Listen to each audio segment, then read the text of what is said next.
Eu vou fazer a leitura do texto lá de Lucas, capítulo 13, versículos 6 a 9. E Jesus contou a seguinte parábola. Certo homem tinha uma figueira plantada na sua vinha e, vindo procurar fruto nela, não achou. Então disse ao homem que cuidava da vinha: já faz 3 anos que venho procurar fruto nessa figueira e não encontro nada. Portanto, corte-a, porque ela ainda está ocupando inutilmente a terra. Mas o homem que cuidava da vinha respondeu: Senhor, deixa ainda este ano, até que eu escave ao redor dela e ponha estrume. Se vier a dar fruto, muito bem. Se não der fruto, o Senhor poderá cortá-la. Então, essa parábola contada por Jesus, ele vai falar sobre uma figueira que estava plantada no meio de uma vinha. Isso era muito comum.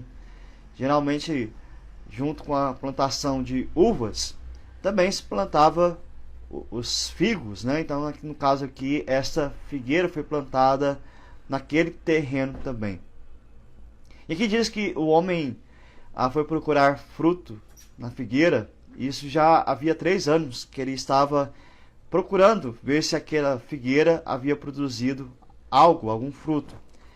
Vale entender que, na verdade, aqui é muito mais de 3 anos. Não é que a árvore existia há 3 anos. Porque, segundo a lei mosaica, você só poderia desfrutar do fruto de uma árvore depois de 3 anos. Os 3 primeiros anos você não poderia consumir o fruto. No 4º ano, os frutos do 4º ano seriam as primícias do Senhor.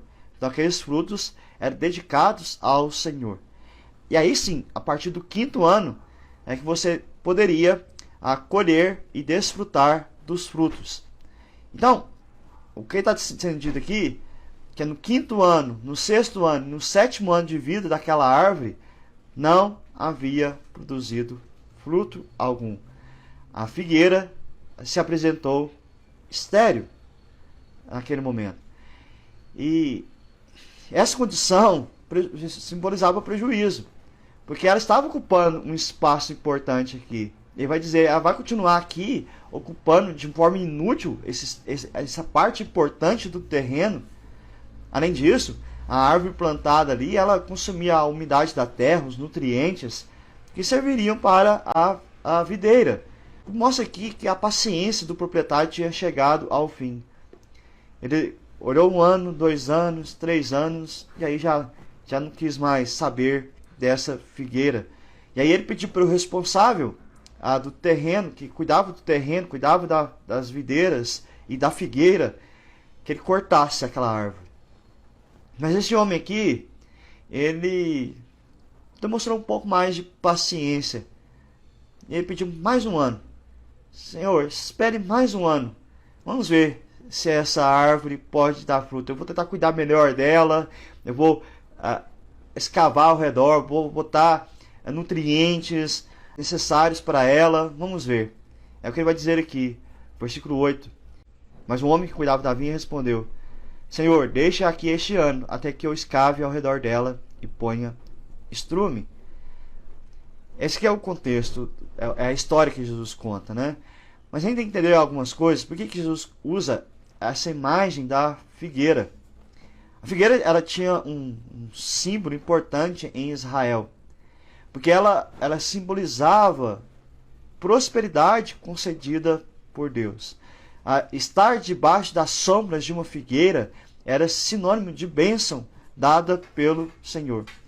Mas ao mesmo tempo que a figueira florescendo, cheia de galhos, que seus frutos eram símbolo de prosperidade, uma figueira estéril, sem vida, também apontava para o juízo de Deus. Apontava que Deus estava desagradado com a infidelidade do seu povo. E aí ele sempre fazia essa comparação. Meu povo é uma figueira sem frutos. E aí, isso aponta para o juízo de Deus sobre o seu povo. E assim como aconteceu com aquela árvore, Deus queria executar o seu juízo sobre a sua nação, porque ele estava descontente com o seu povo. Mas aqui o texto, a parábola que Jesus conta, mostra um homem misericordioso com a figueira. Se um homem pode ser misericordioso com a figueira, imagine Deus com o seu povo. Tamanha é a misericórdia do Senhor. A misericórdia do Senhor é grande. Mas isso não significa que Deus aprova o pecado do pecador. Porque o texto vai mostrar aqui que apesar da misericórdia, da paciência, uma hora ela acaba. Mesmo um homem que foi misericordioso com a figueira, ele deu um prazo. O versículo 9 diz: se vier dar fruto, muito bem. Se não der fruto, o Senhor poderá cortá-la. Apesar de Jesus falar aqui que a misericórdia é grande, mas o juízo virá. O tempo do arrependimento é concedido. O Senhor dá esse tempo, mas acabará. Jesus está contando essa parábola justamente para ilustrar a necessidade de arrependimento aos seus ouvintes. Se você olhar no versículo 1 ao versículo 5, Jesus, aqui é relatado o seguinte episódio.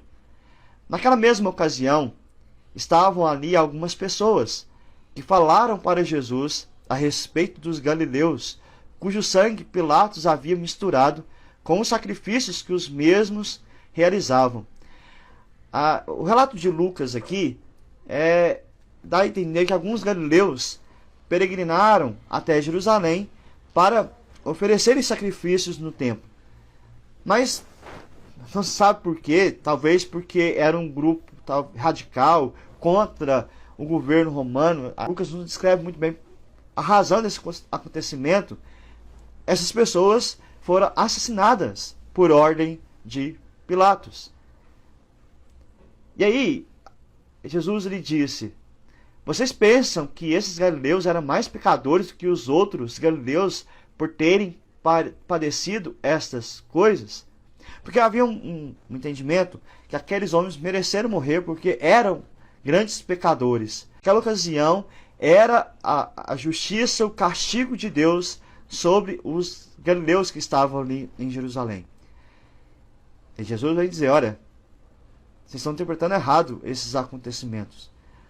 Vocês não estão olhando para a circunstância no modo correto. Vocês estão achando que ali era só o castigo àqueles pecadores. Mas Jesus reprovou esse conceito. Afirmar que aqueles galileus não eram mais pecadores do que os demais galileus. Também poderia ter um entendimento deles aqui de que, porque eram galileus, é que eles deveriam morrer, porque Deus estava trazendo juízo sobre os galileus.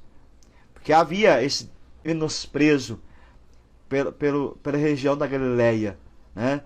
A gente até entende que é chamado de Galileia dos gentios, porque eles eram considerados uma raça inferior para os judeus, principalmente da cidade de Jerusalém. Mas Jesus reprova isso também, esse conceito. Ele diz assim, no versículo 3: digo a vocês que não eram, se porém não se arrependerem, todos vocês também perecerão.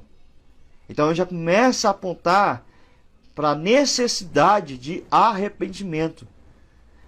No versículo 4 ele diz: e quanto àqueles 18 sobre os quais desabou a torre de Siloé e os matou, vocês pensam que eram mais culpados do que todos os outros moradores de Jerusalém? Jesus então relata um outro episódio em que a torre que ficava próxima ao poço de Siloé, ela desabou e matou 18 judeus naquele momento. E em Jerusalém. E aí Jesus coloca: eles eram mais pecadores do que os demais cidadãos de Jerusalém? Eram mais pecadores do que os galileus? E aí Jesus diz: digo a vocês que não eram, mas se não se arrependerem, todos vocês perecerão. Então Jesus está dizendo: se vocês acham que eles foram julgados, que eles morreram por causa do pecado, esse é o fim de todos vocês. Na verdade, esse é o fim de todos nós. Por causa do pecado, o que é destinado a nós é a perdição. Nós pereceremos por causa do pecado. Todavia, a Jesus, ele fala a respeito do arrependimento. Essa era a mensagem do reino. É a mensagem do reino. Se arrependam, pois o reino inaugurado em Cristo Jesus chegou. Se arrependam dos seus pecados e creiam em Jesus como Salvador. O interessante aqui, no detalhe da narrativa de Jesus, é que ele enfatiza justamente essa sentença. Tomem cuidado, senão vocês irão perecer. É tempo de arrependimento. É tempo de Deus demonstrar a sua misericórdia. Mas esse tempo acabará. E aí então ele conta essa parábola, deixa bem claro que a misericórdia do Senhor é grande. Ele é longânimo, mas ele trará juízo. O dia do juízo virá. Diante desse texto, dessa breve parábola de Jesus, nós podemos aplicar algumas questões. Primeiro, da nossa necessidade de arrependimento. Precisamos arrepender dos nossos pecados, da nossa vida, se ela é distante de Deus. Se entregue ao Senhor. Não deixe para depois, não deixe para amanhã, não deixe para o ano que vem. É agora. Porque a misericórdia do Senhor se renova a cada manhã. Mas chegará o dia que ela não estará mais com aqueles que estão distante dele. Também devemos suplicar a misericórdia de Deus sobre a vida daquelas pessoas que não se arrependeram.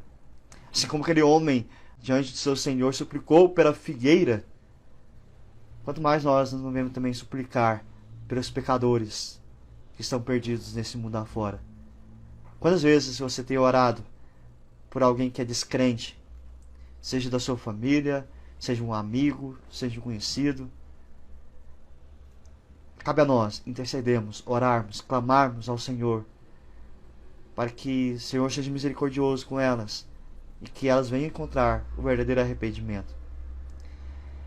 E assim como aquele homem cuidou da figueira, preparou para que ela realmente pudesse produzir frutos, devemos cuidar daqueles que necessitam de salvação. Além de orar, interceder a Deus para que tenha misericórdia, nós devemos, vamos dizer assim, preparar o terreno para isso. Como? Pregando, testemunhando, amando, proporcionando para que essas pessoas conheçam a salvação em Cristo Jesus.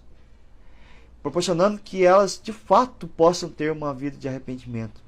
Mas para isso, primeiro, nós precisamos ter essa vida de arrependimento.